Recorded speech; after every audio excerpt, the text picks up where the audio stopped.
તમારા પરિવારના વિચારો બદલી જશે. પણ કરુણા એ છે કે દીકરો બાપને નથી સમજતો, બાપ દીકરાને નથી સમજતો. એનું એકમાત્ર કારણ છે કે બધા આવીને અલગ અલગ જમીન અલગ અલગ રીતે પાછા ફરી આવે ને પાછા સૂઈ જાય છે. મા બાપની સાથે, વડીલો સાથે, દીકરાઓની સાથે બેસવાનું રાખો. નિત્ય ઘરનો ક્રમ હોવો જોઈએ કે બધાને બેસવાનું છે, ફરજિયાત છે. નિત્ય ભગવાનની કથા સાંભળી.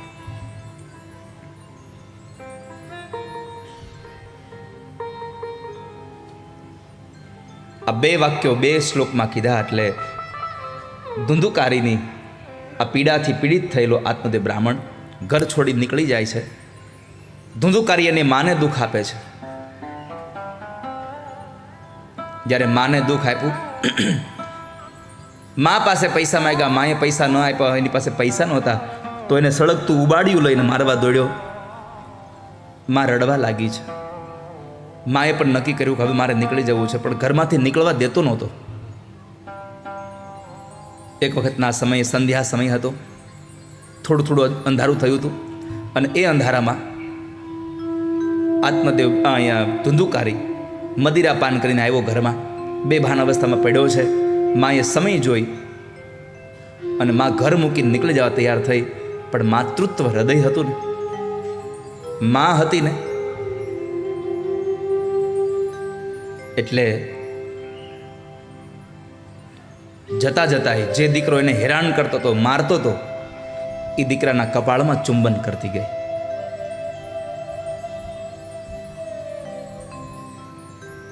આ સંસારમાં સંતાનોના સુખ માટે પોતે દુઃખ ઉપાડવા તૈયાર થાય. તમને ક્યારેય પણ સાંભળવા મળે કે ભાઈ ફલાણા ભાઈ માટે એક સ્ત્રીએ બહુ દુઃખ વેઠ્યું, ત્યારે નક્કી રાખજો કે એ દુઃખ વેઠનારી સ્ત્રી એ માણસની માં હશે, બીજું કોઈ નહીં હોય. સંતાનોના સુખ માટે પોતે દુઃખ પણ સહન કરે એ તત્વ એટલે મા બાપ છે.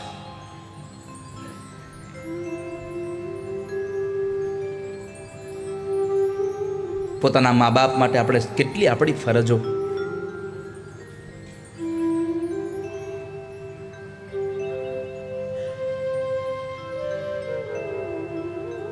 અંધ મા બાપનો દીકરો શ્રવણ. દીકરાઓની ફરજ કેટલી છે. અંધ મા બાપનો દીકરો શ્રવણ.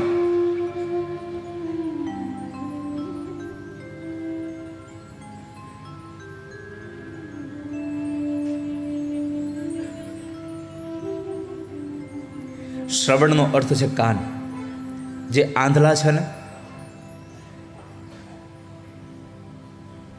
એને એક વ્યક્તિને બોલાવવા માટેનું શ્રેષ્ઠ સાધન એટલે એના કાન. એના કાનમાં કંઈક નાખો. જે આ સંસારના મોહમાં પડ્યો છે અને સત્સંગમાં જે અંધ થયો છે, આ સંસારમાં જે આંધળો બની ગયો છે, એવા લોકોને તમારે જો ભગવાન સુધી લઈ જવા હોય તો આ કથા રૂપી આ શબ્દો એને સંભળાવો, એના કાનમાં નાખો. આવશે કથામાં, આંખો ખુલી જશે. અને એ શ્રવણને ગામમાંથી જ્યારે સંઘ જતો હતો, શ્રવણના મા બાપે 2 જણા વાતો કરતા હતા કે આપણી આ ઉંમરે હવે આપણે તો તીર્થમાં જવું જોઈએ, પણ આપણે કેમ તીર્થમાં જઈએ? આપણે શું તીર્થમાં જઈ શકીએ? આપણે તો આંખો નથી.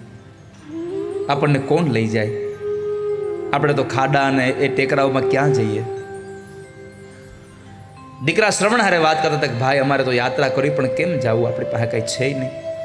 શ્રવણે કીધું કે હું તમને લઈ જઈશ.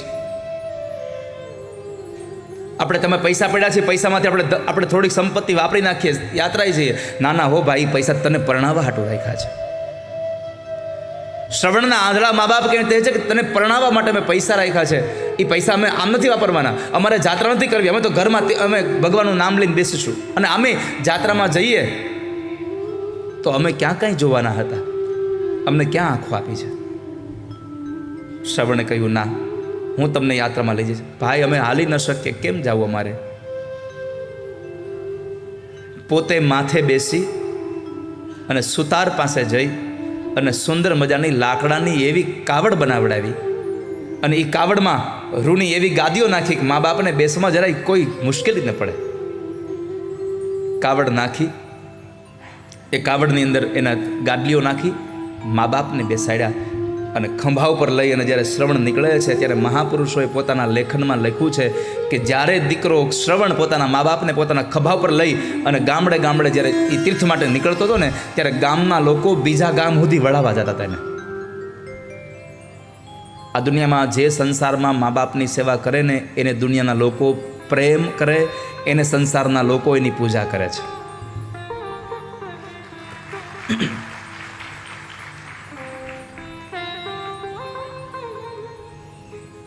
જે તીર્થમાં લઈ જાય ને ત્યાં જઈને એ તીર્થનું એટલું સુંદર વર્ણન કરે કે પેલા અંધ હોવા છતાં પણ એને બધું દેખાતું હોય.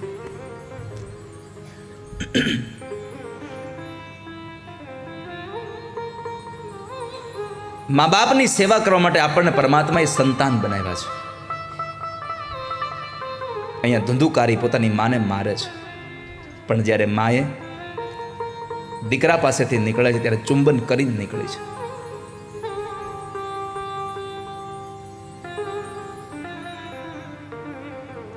માં ગઈ, જંગલના માર્ગમાં ચાલતી થઈ, ખબર ન રહી, અંધારા કૂવામાં પડીને મૃત્યુ પામી છે. માં મરી ગઈ. માં મરી તો ગઈ,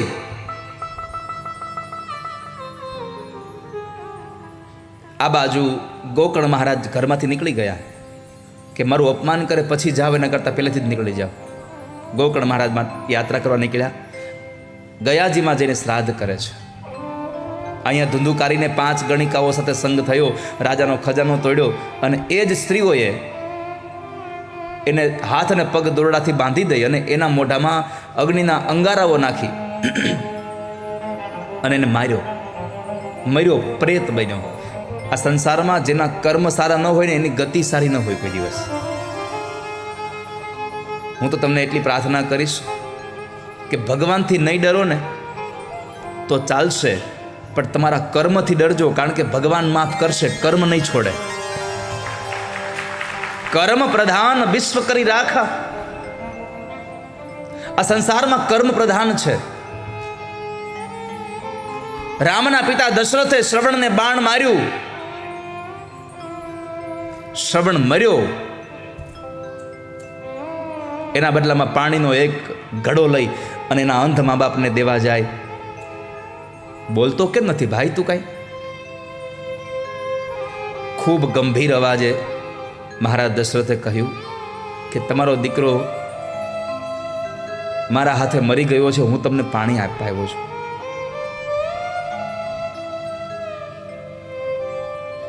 અને એ સમયે અંધ મા બાપનો શ્રાપ હતો, તમારે ત્યાં 4 દીકરા હશે પણ એકે પાસે નહીં હોય. કેમ? કર્મ પ્રધાન વિશ્વ કરી રાખા. અમારા દીકરાને તમે અમારાથી જુદો પાડ્યો છે, અમારી મળતી વેળાએ દીકરો નહીં હોય, એમ તમે મરશો ત્યારે તમારે પણ દીકરો નહીં હોય પાસે કોઈ. મારે એ કહેવું છે કે જગતના બાપ, આ દુનિયાના બ્રહ્મનો બાપ હતો, રામના પિતાજી હોવા છતાં પણ કરેલા કર્મનું જો એને ફળ ભોગવવું પડ્યું તો આપણે કઈ વાડીના મૂળા છીએ? ભોગવવું જ પડશે. માટે કર્મ કરો ત્યારે સાવધાન રહેજો વાલા ભક્તજનો, કર્મ નહીં છોડે. કદાચ રૂમનો દરવાજો બંધ કરીને કામ કરતા હો ને તો એ વિચારજો કે બીજું કોઈ જોવે કે ન જોવે, પણ ઓલાની ઉપરવાળાનો સીસીટીવી કેમેરો ચાલુ જ છે, એની નજરમાંથી તમે ક્યારેય નહીં જઈ શકો. માટે કર્મ પ્રધાન વિશ્વ કરી રાખા. અંત સમય સારો ન આવ્યો. ગોકર્ણ મહારાજે ગયાજીમાં શ્રાદ્ધ કર્યું, બધાને મોક્ષ મળ્યો, ધુંધુકારીને મુક્તિ ન મળી. હવે તમે વિચારો તો, ગયાજી જેવી ભૂમિ હતી, ગોકર્ણ મહારાજ જેવો મહાપંડિત જ્ઞાની હતો, અને છતાંય એવા કર્મ કર્યા હતા તો ધુંધુકારીને મુક્તિ ન મળી. તો આપણા દીકરા ગયાજીમાં નથી જવાના ને આપણા દીકરા ગોકર્ણ નથી, તો શું કરશો? માટે સાવધાન થઈ જાજો. 50 ગાયોના એ ટોળાની અંદર પણ એક વાછડાને અહીંથી છૂટું મૂકો એટલે 50 ગાયોના ટોળામાં રહેલી એની માને ગોતી જ લે. એમ તમારું કરેલું કર્મ કરીને તમે ગમે ત્યાં સંતાઈ જશો ને તો તમારું કર્મ તમને ગમે ત્યાંથી ગોતી લેશે કે હાલ તે કર્મ કર્યું હતું, ભોગવ ફળ. માટે સાવધાન રહીએ.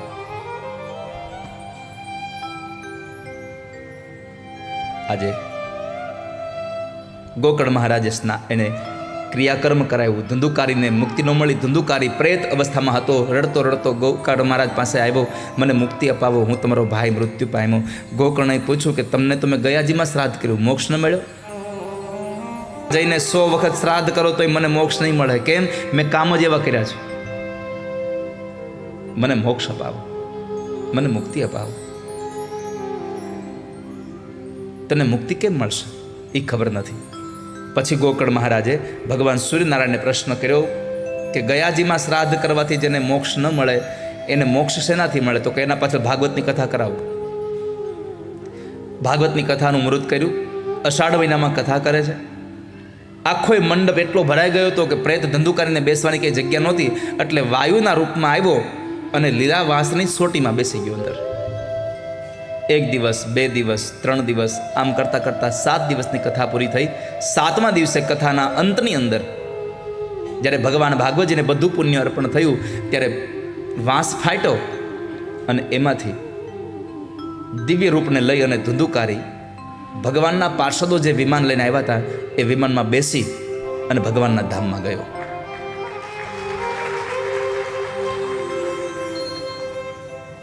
હરખાતો ભગવાનના ધામમાં ગયો.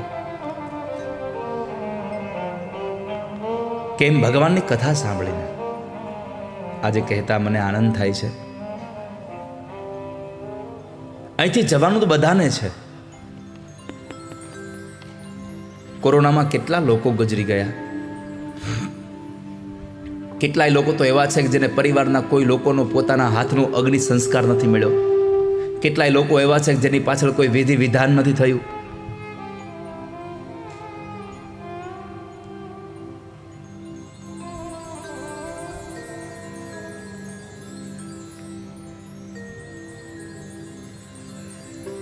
દરેક ગામમાં એવા એક લોકો હશે કે જેની પાછળ કોઈ વિધિ વિધાન પણ નહીં થયા હોય. કોરોના વખતે એક મહાત્માજી ભિક્ષાવૃત્તિ માટે ગામમાં ફરતા હતા. એમાં બરાબર જ્યાં ભિક્ષાવૃત્તિ જેના ઘરમાં આવ્યા હતા, આંગણામાં ઊભા હતા, ત્યાં એનો પતિ, એ સ્ત્રી ભિક્ષા દેવા આવી એટલે એનો પતિ બરાબર આવ્યો કે તું મને પહેલાં જલ્દી પૈસા દે ને, મારે પૈસા જોઈએ છે. એટલે સ્ત્રી ઘરમાં ગઈ અને સીધા પૈસા આપ્યા. પતિ જતો રહ્યો. મહાત્માજી પૂછ્યું કે બેટા તારો પતિએ તો તે પૈસા કેટલા આપ્યા એને? મહાત્માજી મેં નથી ગણ્યા. કેમ? અરે મારો પતિ છે, પછી એમાં શું ગણવા? એ મારો પતિ છે, એમાં એને ગણીને થોડું આપવાનું હોય કાંઈ. મહાત્માજી હાથમાંથી માળા મૂકી હતી. તું તારા પતિને પૈસા ગણ્યા વગરની આપતી હોય તો મારે મારા પતિનું નામ હું કેમ ગણીને લેવું આવું?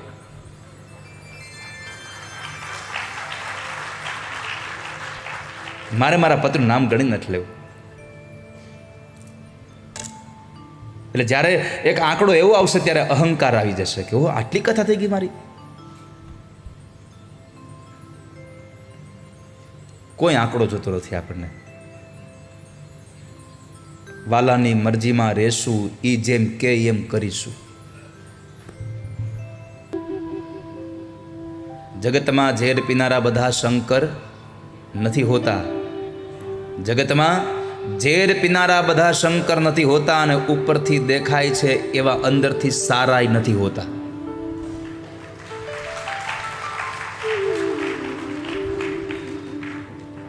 ત્યારે જે કાંઈ ફી નક્કી થાય છે ને, એટલે આ મંડપનો ખર્ચો અમારી માથે ન લગાડતા. આ ટીવી મૂકી આવડી આખા રૂમ જેવડી એનો ખર્ચો અમારી માથે ન લગાડતા કે આ બધું દાદાનું હોય છે. દાદા તો પોથી લઈને આવે છે, ઠાકોરજીને લઈને આવે છે. બાકીની જે પણ કાંઈ વ્યવસ્થા એ ધન ખર્ચે છે ને એ બધું આ શૂટિંગમાં, સાઉન્ડમાં, સંગીતમાં, બ્રાહ્મણોમાં, આ મંડપમાં, આ પંખામાં, આ લાઇટમાં, આ વ્યવસ્થામાં નાખે છે. મારો 1 રૂપિયો ફી નથી. 7મા દિવસે એ પરિવાર જે ભાગવતજીને દક્ષિણા આપે ને એ જ મારી ભેટ છે, મારી કોઈ રકમ નથી.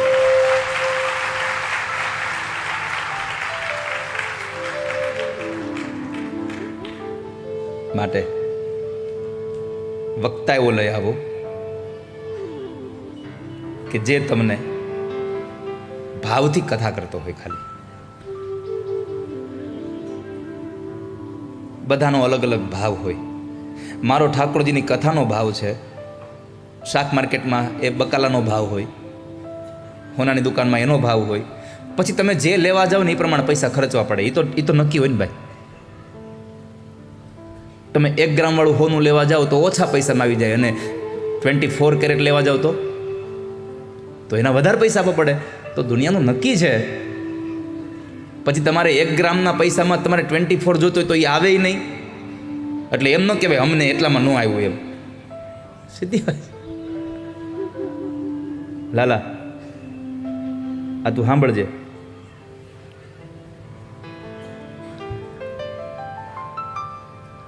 હોનાના ભાવમાં કોઈ પિત્તળ લે અને પિત્તળના ભાવમાં હોનું આવે નહીં. પણ એ પિત્તળ જો હોનામાં ભળી જાય તો પાછું હોનાના ભાવે વેચાઈ જાય. એને ભળતા આવડવું જોઈએ તો વેચાઈ જાય.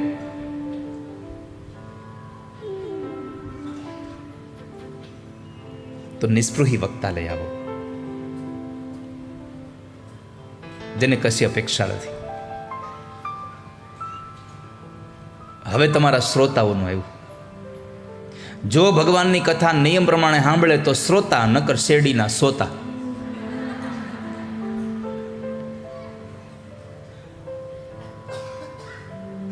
ભગવાન ભાગવતની કથાના શ્રોતાનો પહેલો નિયમ છે કે ભગવાન ભાગવતજીના કથાના વક્તા આવે એની પહેલાં આવીને બેસી જવું, અને ભગવાનની કથા સંભળાવનારો વક્તા વ્યાસપીઠથી ઉતરે પછી તમારે તમારી જગ્યા છોડવી. એ સૌથી પહેલો નિયમ છે. બીજું, એક આસને બેસીને કથા સાંભળવી, ઉપવાસ રહીને કથા સાંભળવી, ભૂખ્યું રહેવાતું હોય તો. ત્યાર પછી બ્રહ્મચર્ય આશ્રમનું પાલન કરીને ભગવાનની કથા સાંભળવી. એક ચિત્તે ભગવાનની કથા સાંભળવી. મોબાઈલને તો હાવ સાયલન્ટ કરીને ઊંધો જ મૂકી દેવો.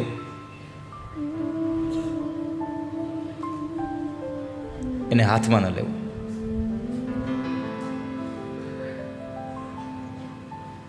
અને જ્યારથી વોટ્સએપ ને ઇન્સ્ટાગ્રામ ને આ બધું આવ્યું છે ને ત્યારથી માણસને તમે જુઓ કાંઈ ન હોય ને તો મોબાઈલ જો, કાંઈ એવું નથી ને.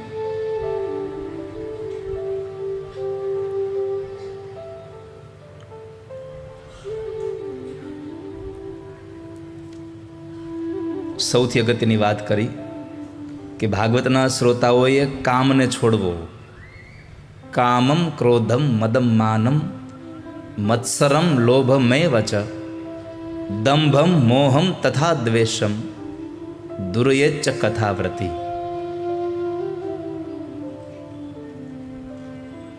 કામને છોડવું, ક્રોધને છોડવું, અભિમાન છોડવું, લોભ છોડવો, અને સૌથી વાત અગત્યની કરી કે ભગવાનના કામમાં લોભ ન કરવો કોઈ દિવસ. ઠાકોરજીના કામમાં લોભ ન કરશો ક્યારેય. દીકરા કે દીકરીના લગ્ન હોય ત્યારે જેટલો તમે મંડપ ડેકોરેશન ફૂલથી કરો છો ને એના કરતાં સવાયો જ્યારે ઠાકોરજીની કથા હોય ને ત્યારે ફૂલથી શણગારવાનો આગ્રહ રાખવો. દુનિયાને દેખાડવા માટે જેટલા પૈસા વાપરો છો ને તમે કે અમારી ઘરે મહેમાન આવે તો સારું લાગે, એના કરતાં વધારે ભાવ રાખો કે મારો ઠાકોરજી રાજી થાય એના માટે હું મારા ઘરને શણગારું, મારું મંદિર શણગારું, મારા જીવનને શણગારું સારા વિચારોથી, મારો મંડપ શણગારું. ઠાકોરજીની પૂજામાં જેટલી પણ વસ્તુની આવશ્યકતા છે એ સંપૂર્ણ ભાવ સાથે સારામાં સારી વસ્તુ લઈ આવી. જે પણ વસ્તુ લઈ આવે છે સારામાં સારી વસ્તુ ભગવાનને અર્પણ કરવી.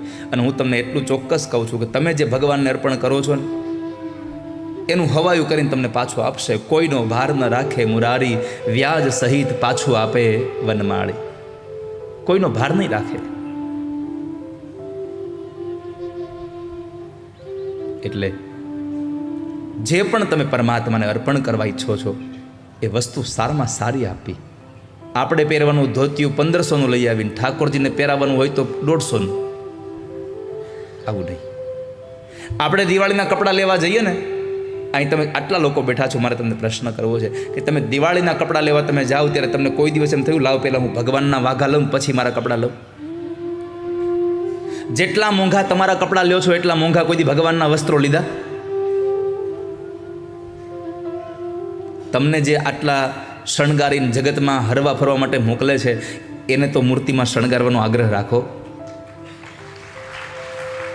જે ઘરમાં તમારા ઘરની અંદર જે ભગવાનની મૂર્તિ છે એને સારામાં સારા વસ્ત્ર ધારણ કરાવો, સારામાં સારું અત્તર એને લગાડો. દિવાળીએ તમે જ લઈ આવો ત્રણ એના માટે સારામાં સારું અત્તર લઈ આવો, સારામાં સારા ફૂલના હાર એને પહેરાવો. અને હું ભરોસા સાથે કહું છું, તમે ઠાકોરજીની મૂર્તિને શણગારી દો, તમારી આખી જિંદગીને ઠાકોરજી શણગારી દેશે. તમે એને શણગારી દો.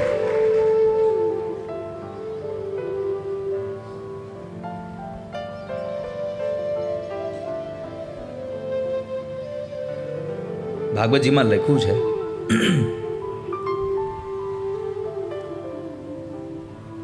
કે કથાના આયોજક પરિવારે જેમ દીકરા અને દીકરીના લગ્નમાં મન મૂકીને પૈસા વાપરે એવી રીતે મન મૂકીને ઠાકોરજીની આ કથામાં પોતાની સંપત્તિનો સદુપયોગ કરવો. વાપર્યા એમ નથી કહી દઉં, અહીંયા પોતાની સંપત્તિનો સદુપયોગ ઠાકોરજી માટે કરવો, મન મૂકીને કરવો. દુનિયાને દેખાડવા માટે આપણે આપણી સંપત્તિ વાપરીએ છીએ, જ્યારે પરમાત્માને દેખાડવા માટે, પરમાત્માને રાજી કરવા માટે આપણી લક્ષ્મીનો સદુપયોગ થઈ રહ્યો છે. માટે ખૂબ ભાવથી ભગવાનની કથા સંભળાવી, લોકોને ખૂબ વધારે લોકો લાભ લઈ શકે એવું કથાનું આયોજન કરવું, આવું પણ ભાગવતમાં લખ્યું છે. તો શ્રોતા અને વક્તાના ગુણધર્મો બતાવી ભાગવત એ પુરાણોનું તિલક છે, વૈષ્ણવનું પરમ ધન છે. યદ વૈષ્ણવાનામ પરમ ધનમ, વૈષ્ણવનું પરમ ધન એટલે ભાગવત છે. અને એ ભાગવતજીની કથા, મહાત્મ્યની કથા સંપન્ન કરી અને પ્રથમ સ્કંદમાં પ્રવેશ કર્યો. પ્રથમ સ્કંદ એટલે ભગવાન ભાગવતજીનું અધિકાર લીલા છે. અધિકાર લીલામાં ભગવાન ભાગવતજીનું પહેલું મંગલાચરણ ભગવાન વ્યાસ નારાયણે કર્યું. અને એ વ્યાસજી જ્યારે મંગલાચરણ કરે છે ત્યારે વંદન કોને કર્યા? તો કહે સત્યરૂપ પરમાત્માને. અહીંયા કૃષ્ણને વંદન ન કર્યા. અહીંયા આપ જુઓ, રામ કે શિવને વંદન ન કર્યા, પણ ભગવાન વ્યાસે સત્યને વંદન કર્યા. सत्यम परम धीमहि, क्योंकि सत्य ही परमात्मा है, सत्य ही ईश्वर है, ईश्वर ही शिव है, शिव ही सुंदर है. તો એવા પરમાત્માને વંદન કર્યા જેણે સત્યએ આ સંસારની ઉત્પત્તિ કરી, સંસારને ચલાવ્યું, સંસારનો અહીંયા નાશ કર્યો. એ ભગવાનને અમે વંદન કરીએ છીએ. સત્યની આરાધના કરી છે. આ સૃષ્ટિનું સર્જન ભગવાને કર્યું છે. આ સૃષ્ટિને ચલાવે છે ભગવાન, અને આ સૃષ્ટિનો નાશ પણ પરમાત્મા જ કરે છે. આપણે તો બધા માધ્યમ બનીને આવ્યા છે. કારણ કે પરમાત્મા ક્યાંય નિમિત્ત નથી બનતા. પરમાત્મા પોતે સંસારના લોકોને, સંસારના કોઈ પદાર્થને નિમિત્ત બનાવી દે છે. તો અમે સત્ય સ્વરૂપ પરમાત્માને વંદન કરીએ, જેણે આ જગતની ઉત્પત્તિ કરી છે.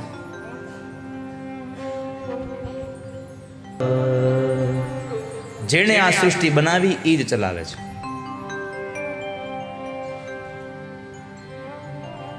હમ સત્ય की उपासना करते हैं. સત્યને આરાધન કર્યું. સત્યને મેળવવાનું નથી, સત્યમાં ભળી જવાનું છે. અને જ્યાં સત્ય હશે ત્યાં બધું જ દોડતું દોડતું આવશે. એ સત્યની આરાધના કરી. ગાયત્રી મંત્રનો વિસ્તાર એ ભગવાન ભાગવતજી છે. અને આ સત્ય દ્વારા, આ પરમાત્મા દ્વારા, આ ધર્મ દ્વારા આપણે પરમાત્માને મેળવવાના છે. કેવો ધર્મ? તો કહે છે કે નિષ્કપટ ધર્મ, નિષ્કપટ બનાવે. કપટ રહિત ધર્મ જોઈએ આપણે. અને એ ધર્મ ત્યારે જ મળે કે ક્યારેક જ્યારે તમે પરમાત્માના નામના રસાસ્વાદને પીતા હો, આ ભગવાનના આ અમૃતના ફળને તમે પાન કરતા હો, પરમાત્માને આપણે વંદન કરીએ છીએ. એ પરમાત્માની કથા સાંભળવી જોઈએ. ક્યાં સુધી પીવી જોઈએ આ કથા ભગવાનની? તો કહે છે કે આલયમ એટલે મરણ આવે ત્યાં સુધી ભગવાનની કથા પીવો. પણ કેવી રીતે? તો કે ભાવુક બનીને, રસિક બનીને, વારે વારે પીવો. એકની એક વાત દ્રઢ કરાવી છે.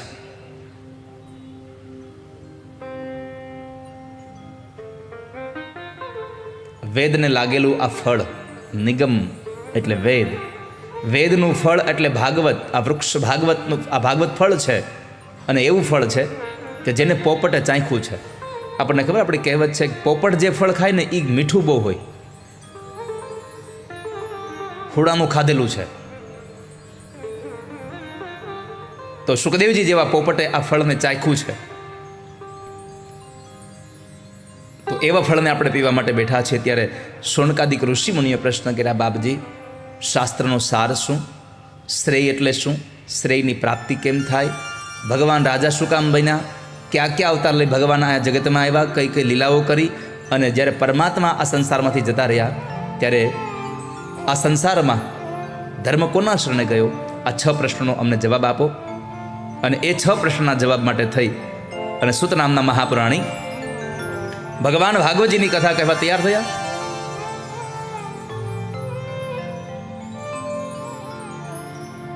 જ્યારે ભગવાનની કથા કરતા હતા ત્યારે સૌ પ્રથમ ભગવાન નારાયણને વંદન કર્યા. સાંભળો શૌનકો, ભગવાનની તમને જે કથા કહેવા જઈ રહ્યો છું એ કથા, આ ભાગવત મારા ગુરુદેવ ભગવાન વ્યાસ નારાયણે લખ્યું છે. વ્યાસજીએ લખ્યું? હા, વ્યાસજીએ ક્યારે લખ્યું? એને કોણે લખવા માટે પ્રેરણા કરી? નારદજીએ કરી? તો બાપજી અમને બતાવો, આ નારદ અને વ્યાસ બે મળ્યા ક્યાં? અમારે સાંભળવું છે. તો કહે, એક વખતના સમય નારદ બરાબર વ્યાસના આશ્રમમાં આવ્યા. વ્યાસજીને એને જોયા, ખિન્ન મને બેઠા હતા. એટલે વ્યાસજીને પ્રશ્ન કર્યો, તમે કેમ દુઃખી છો?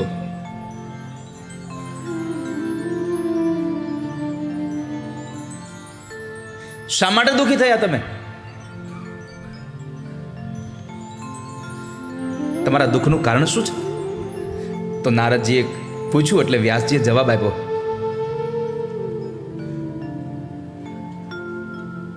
કે મારા દુઃખનું કારણ, મેં આટલા પુરાણો લખ્યા છતાં પણ મને કોઈ શાંતિ નથી મળી. મેં આટલા ગ્રંથો લખ્યા છતાં મને શાંતિ ન મળી. મને શાંતિ મળે એવું કંઈક સાધન આપો. અને ત્યારે નારદે કહ્યું કે વ્યાસ, તમે લખ્યું બધું જ્ઞાન લખ્યું છે. અને જ્ઞાન માણસને દુઃખી હોતે કરે. બહુ વધારે જ્ઞાની થઈ જાય ને એટલે એ જેને દુઃખી કરે. આપણે એમ થાય કે જ્ઞાની છે એટલે સુખી થાય, પણ બહુ વધારે પડતું જ્ઞાન દુઃખી હોતે કરે. કારણ કે પછી એના મનમાં ભરાઈ જાય કે મારા જેવું કોઈ છે જ નહીં દુનિયામાં.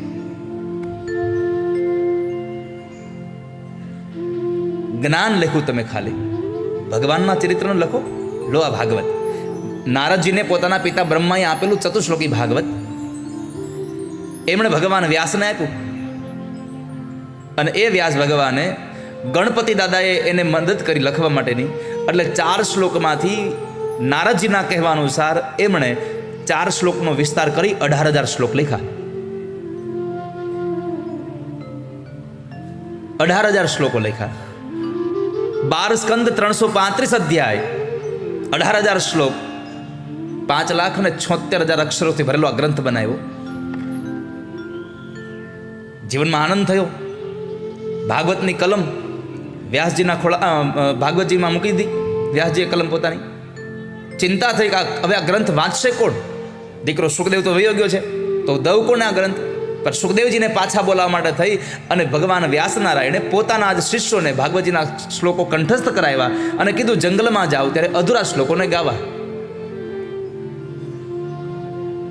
ભલે પિતાજી, ભલે મહારાજ, ગુરુદેવ, પણ સાંભળો, કોઈ માણસ આવીને પૂછે કે આ શ્લોક આખો ગાવ, ત્યારે તમારે આખો ગાઈ દેવો. ભલે ગુરુદેવ.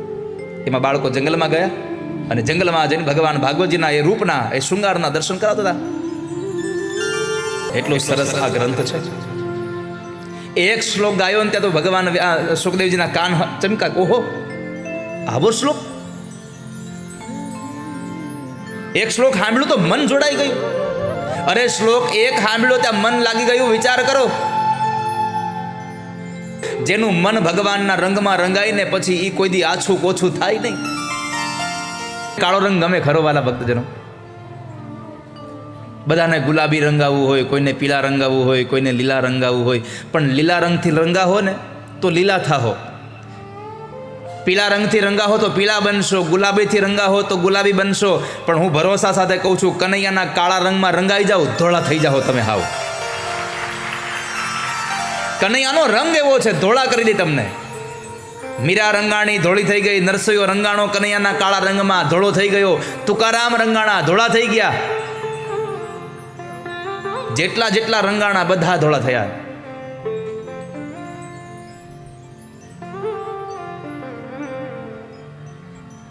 માટે કહું છું, કનૈયાના રંગમાં રંગાઈ જાજો.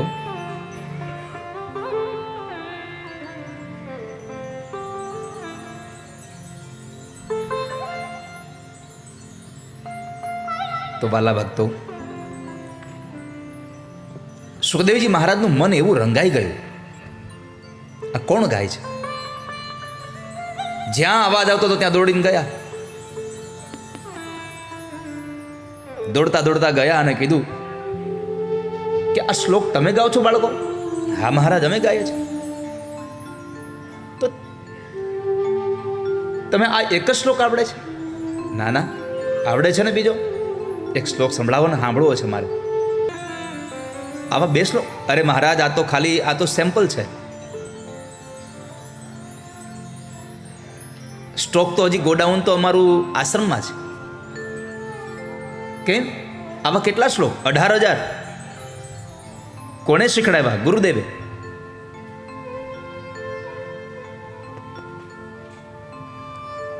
ગુરુદેવે સંભળાવ્યા, શીખડાવ્યા.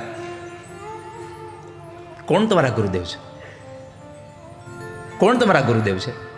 અમારા ગુરુદેવ ભગવાન વ્યાસ છે. ઓહ, વ્યાસજી છે, મારા પિતાજી છે. આ તો દોડતા દોડતા આશ્રમે આવ્યા છે.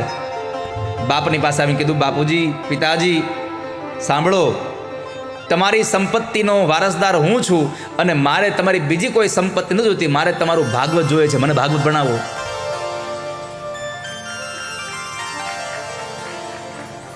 અને આ ભાગવતનું ફળ જ્યારે એને ભણાવ્યું, સુખદેવજી મહારાજને ભણાવ્યું ભગવાન વ્યાસે.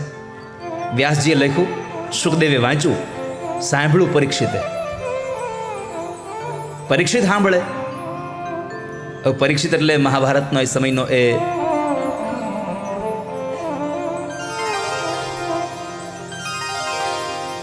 મહાભારતનો કાળ છે. અને મહાભારતના સમયમાં પાંડવોના દીકરા અભિમન્યુની વિધવા પત્ની ઉત્તરાના ઉદરમાંથી જેનું પ્રાગટ્ય થયું એવા પરીક્ષિતની કથા છે. અને મહાભારત તો મારો અતિશય પ્રિય ગ્રંથ છે, મને બહુ ગમે મહાભારત. કેટલા સુંદર ઉપદેશો કથામાં આપ્યા છે. એ મહાભારતના કાળમાં જન્મેલો એ પરીક્ષિત અને એના દ્વારા મળેલી આ ભાગવતની કથા. આવો થોડી વાર માટે તમને મહાભારતમાં લઈ જાઓ, કારણ કે પરીક્ષિતના જન્મની કથા કહેવા માટે તમને મહાભારતમાં લઈ જવા છે. પહેલા મહાભારતમાં પ્રવેશ કરીએ, પછી આગળની કથા કરીએ આપણે. એટલો દિવ્ય ગ્રંથ છે મહાભારત. અને એ મહાભારતમાં પરીક્ષિતના જન્મની કથા છે, જેમાં ભીષ્મની, વિદુર, ધૃતરાષ્ટ્ર અને ગાંધારી, માં કુંતાના 5 દીકરાઓ. મહાભારત એટલે બીજું કશું નથી વાલા ભક્તજનો, માનવતાના મૂલ્યોનું મહાકાવ્ય મહાભારત છે.